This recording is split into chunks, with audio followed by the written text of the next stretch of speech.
Hey,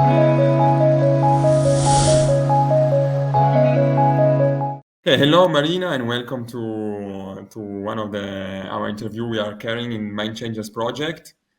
And Okay. thank you for joining us. Mostly, we rely Hello. on activists to join us and to participate in this project. So thank Okay. you very much. We want to ask you how is the climate crisis impacting your country, and what are hmm the most common consequences you face there regarding the climate crisis? Yeah. Okay. So, hello. Thank you for having me. It's a great pleasure to share a bit about my country and my climate activism. So, I'm from Brazil, specifically from a city called Volta Redonda in the state of Rio de Janeiro. And from the place that I come from, I'm from the southeast of Brazil. I'm really far away from the Amazon, but let's speak about Brazil in general, and then I can talk about my territory and the place that I come from. So yeah, when you think about Brazil, you probably think about the Amazon, and one of the main causes of climate change in Brazil, even though it's not the main cause in the whole world because it represents really a small percentage, but is deforestation and the fires. And so mining and invading indigenous lands and like burning the forest is the main cause of climate change there, is the main cause of destruction there. And not only in the Amazon, but in other biomes as well, in Cerrado, that is in the center of Brazil, in Pantanal, that more from the south, and from the region that I'm from the state of Rio de Janeiro, it's the biome Mata Atlântica, and we only have 12% of this biome right now. So, like more than 80% was already destroyed. And from the city that I'm from, how I see climate change, how I see environmental destruction. I'm from the city with one of the biggest steel makers of Brazil. They just like burn everything for us to build cars, for us to build fridges, for us to build phones, and this is in my city. So yeah, since I was a small kid, I've seen a lot of pollution, and I've grew up with like a lot of allergies because environmental destruction was not a priority or was not a topic in the agenda. And yeah, that's the reality in a lot of cities, especially not in the capitals in Brazil. And yeah, I would say that's a broad overview of the reality there. Okay, yeah, okay, thank you. So also, like deforestation also increases droughts in a way, right? Like and Yeah. hmm floods and the climate crisis connected issues. Yes, yes, yes, yes, yes. Okay, This yeah, also sure. happens. And last month or a few months ago, we saw Manaus, that is the capital of the Amazonas state. And Manaus, it was really affected by the drought because one river, it was like almost gone, and the city was like under a really like it was a lot of pollution and it was super drought, and like the air was really hard to breathe, and people were going to hospitals all the time because the air was really hard to breathe, because we have like times that it's dry, but like it was not supposed to be like that during that time of the year. So yeah. So, Yeah, sure. I saw some pictures in internet and they were yeah. unreal, like seeing all the Yeah, rivers. yeah. Oh, yeah, yeah. It went to the Mhm. media because Yeah, yeah, thankfully attention was like people were paying attention to that, like in the media, but it didn't solve the problem. So, yeah. sure. Yeah, hmm yeah. And so this is why climate activism is still required a lot. And hmm in the specificity of your country, what is it like to be a climate activist there? And hmm are there some main challenges you face doing hmm climate activism there? hmm Yeah. So again, Brazil is huge, and we have different Mhm. realities and different challenges and different contexts to be a climate activist.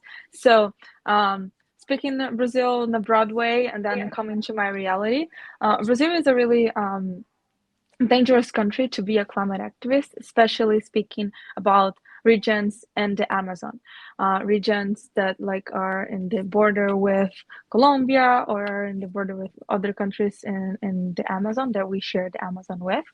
And in the north part of Brazil, it's really dangerous to be a climate activist, and that's where Chico Mendes is from. Chico Mendes is a really famous environmental activist from Brazil. He was killed, and that's where a lot of mainly indigenous leaders are killed for defending the forest. But in my reality, this is not the reality. I'm come from a really privileged place in Brazil. I come from the southeast, and speaking about more not life threat dangers, speaking about difficulties of engaging. Now we have a different president. Now we have a president that speaks with the youth. We were talking about this before, but we still have a lot of difficulty on engaging in the official process of politics. Like, yeah, we can vote, but when we put our representatives there, it's still really difficult to dialogue. It's still really difficult to have an institutionalized space for youth to be there. So now we are advocating for the first ever advisory board on climate change, youth advisory board on climate change. And during COP, we could handle the documents to Lula, and he just needs to sign it. We already produced the documents with everything on how to institutionalize that, because especially talking about Brazil, a huge country, we cannot have like one or two young people that are famous and that politicians like rely on to be advised on climate change issues. That is why we are proposing a board that will be like people from all over realities and contexts will be part of. And I would say the final challenge to be a climate activist in Brazil, and like coming from a global south country in general, it's funds. So less than 1% of general environmental funds go to youth in the whole part of the world, and like more than 30% goes to youth in the United States. So even like this is Yeah. minimum. So coming from Latin America, we do a miracle there when we talk about engaging people. We don't talk about projects because there is no funds, there is no financial support. So yeah, it would be the street, and in different realities in Brazil, a specific context, it's hard, it's dangerous to be a climate activist. But in other, in more broad contexts, would be institutionalized participation and access to funds. Okay, yeah. Thank you. I see. Yeah, it's a very different context from here in Europe for sure. And this is something that we rarely think about. Like when we talk about financing climate solutions, most of the time we think about technologies or strategies, but rarely we think about financing activism that is pushing for the right policies, which Yeah, can sometimes can be many times can be more effective than there are also yeah, other technologies. yeah, And when it's financed, it's mostly in the global north, which is like yeah. something we have to fight. And And also, even in the global north, it goes to the United States most of the part. Like, yeah, in exactly. Europe, we have much more access. Now I'm living in Portugal and much more access to funds, but in the same way, most of the part goes to not youth and not from all the parts of the world. Sure, Yeah. sure. Yeah, absolutely. Mhm. And this is also why we have to keep talking about climate justice for sure. Yes. And so, regarding activism, more in details, what do you think is the most powerful thing we can do to solve the climate crisis? Like, very, very broad question. Yeah, very broad and very difficult questions. I was thinking about that, but I would say my first instinct would be like put young people in positions of power, so let us decide. But in the same way, like I don't want young people to be in positions of power and like um don't have their youth protected, like spend all their youth ages, their teen ages, like trying to solve this crisis. We have Yes. people that were supposed to do this for us.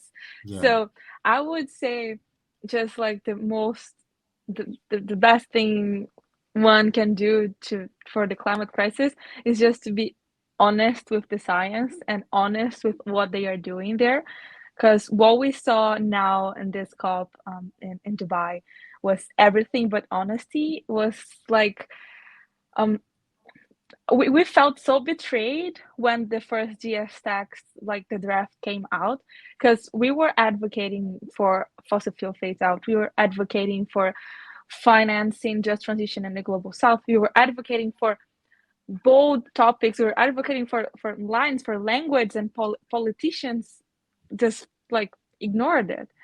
So we knew what we were there to do. If we were in positions of power, losing our teenagers for this, we would do it better. But I don't want us to be there. I want us to advocate, and I want us to do the work on the ground that we know how to do. But they are there, they are already there. They don't need to wait us to get in positions of power. They just need to be honest with the science and honest with what traditional communities and youth are telling them to do, I would say. Yeah, sure. Totally agree with you. And yeah, we have to take in, we have to take into account that we are like feeling a void of decision making. Like they're not Yeah, deciding, even if they are yeah. supposed to be.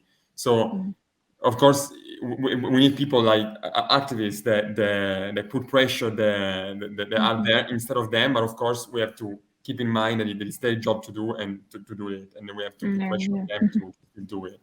So yeah. yeah, absolutely. And I also can relate it a lot with the fact of activism being draining at times and causing anxiety, causing burnout.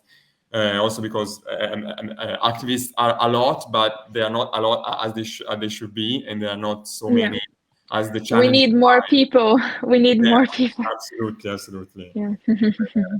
Yeah, absolutely. And I really hope the climate movement will rise again soon because we will need it. And also, next COP will be in Azerbaijan. So it's Yeah. another oil producer country. So we will expect a very similar outcome of this one. And so we need even more. We need the youth Yes. power to rise. Yeah. Yeah. So yeah, thank you very much for taking time to do the interview, and I really appreciate it. No worries. Thank you for inviting me. I hope it was okay. And yeah, let's keep pushing. Like next year, we'll have a bigger challenge than we had this last year. So let's see. Let's hope Yeah, they listen us and they yeah, listen to the sure. science.